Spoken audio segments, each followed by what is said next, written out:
যাতে ফট করে আমার পেট খারাপ হয়ে যাবে। আমি প্রচুর কোল্ড ড্রিঙ্কস খেলাম, আমি খুব মোটা হয়ে গেলাম, ভীষণ ঠান্ডা জল খেয়ে গলা আমার বসে গেল।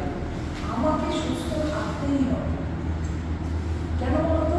তুমি একজন আর্টিস্ট হিসেবে তোমার দায়িত্ব, তুমি একটা ফ্লোরে গেলে পারো। সেখানে শুধু তুমি নাও, ধরো তোমার বাবা মা করছে, তোমার বোন করছে, তোমার হাজব্যান্ড করছে, তোমার প্রেমিকা করছে, এই এতগুলো লোক কিন্তু তোমার সঙ্গে নিয়ে গল্প, তুমি একবার তো গল্প করতে পারো গল্প। এবার এর বাইরে যদি 50টা লোক তোমার জন্য লাইট করে দাঁড়িয়ে রয়েছে, তুমি হেঁচেই যাচ্ছ, তোমার মেকআপ নষ্ট হবে, মেকআপটা রিটাচ করতে সময় যাচ্ছে, সময় ভীষণ না। সুতরাং নিজেকে সুস্থ থাকতেই হবে। অসুস্থ হবো না, আমাদের তো শরীর, নিশ্চয়ই অসুস্থ হবো, কিন্তু ওই শরীরটাকে সুস্থ রাখতে গেলে আমি যা যা করার আমি করার চেষ্টা করব। আমি নিশ্চয়ই ঠান্ডা জল খাবো, আমি ডিরেক্ট ফ্রিজের ঠান্ডা জল না খেয়ে আমি একটু মিশিয়ে খেলাম, খুব গরমে আমি প্রচুর বিরিয়ানি, রাস্তার খাবার, মানে রোল, ফাস্ট ফুড বলছি, চিপস, আমার খেতে তো ভালোই লাগে। সন্ধ্যাবেলা আমরাও খেয়েছি। ধরো আমি কথা বলছি, আমরা যখন ছোট ছিলাম, আমি যখন প্রচুর সিরিয়ালে বিকেল 4টে খেতাম, কি খেতাম যেন বিরিয়ানি খেতাম। তখন আমার ওজন তো 45-48 ছিল, সিনিয়ররা বলতেন খাসতাম। এবার তখন তো দুপুরে যে ভাত দিত ঠান্ডা হয়ে যেত, একটুই খাই। আর এমন জায়গায় শুটিং হতো, সামনেই দোকান, বিকেলবেলা একটু এগ রোল খাই, এটা করেছি। কিন্তু তারপরে না, যখন এই বড়রা আজকে যেমন আমি তোমাদের বলছি, তখন বলেছে একটু একটু করে মানার চেষ্টা করছে, বিরিয়ানি খেতে না খুব কষ্ট হয়েছে, খুবই কষ্ট হয়েছে, কিন্তু দেখছি যে না করলে আমি একটু সুস্থ থাকছি।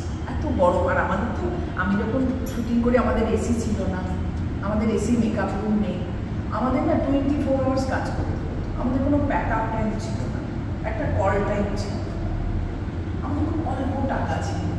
কিন্তু যে জায়গাটায় কাজ করতাম তারা এত বাবা মা, দাদা, দিদি, জেঠু, কাকার মতো ছিল, একদম বাড়িটা ছেড়ে আনন্দ মেদিনীপুরের মেয়ে, অনেক দূর থেকে আসা, তো ওই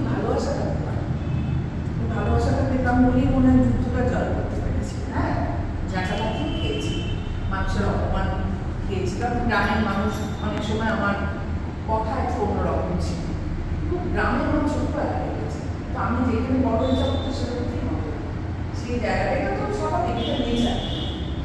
শহরের মতো হবে না, শহরের মতো পলিশ ইংলিশ বলতে পারতাম না, কনভেন্ট থেকে আসা মেয়েরা তুরন্ত একদম ইংলিশ বলতে পারতাম না, হিন্দি পারতাম না, কষ্ট হতো, বলতাম না।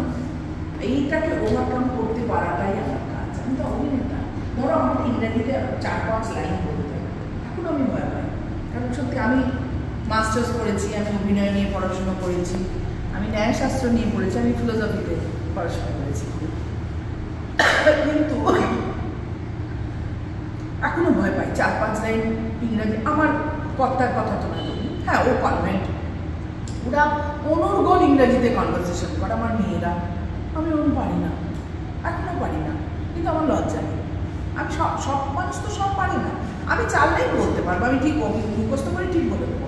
বা ধরো বিদেশি কারোর সঙ্গে কাজ করতে হয়েছে, অনেক সময় আমাকেও হয়েছে, কেন আমি ওই কনভারসেশন চালিয়ে দেবো কলম করে, কিন্তু এটা যেমন গল্প পড়ি কিন্তু আমি পারবো না। আমি হিন্দি শিখেছি, বলতে বলতে শিখেছি। আরেকটা হলো, আমাদের সময় তখন খুব দিল্লি দূরদর্শনের কাজ হতো এখানে, ট্রাক ড্রাইভারদেরকে নিয়ে এডসের ওপর, যখন যেরকম হয়, এখন যেমন ড্রাগসের ওপর হচ্ছে, যারা খুব নেশা করে তাদের ওপর ছোট ছোট কাজ হতো, ধরো 15 মিনিটের, এগুলো না সিনেমা হলে কোনো জায়গায় গভর্নমেন্টের জায়গায় দেখানো হতো, ওই কাজ করতাম এবং ওখানে হিন্দি বলতে হবে।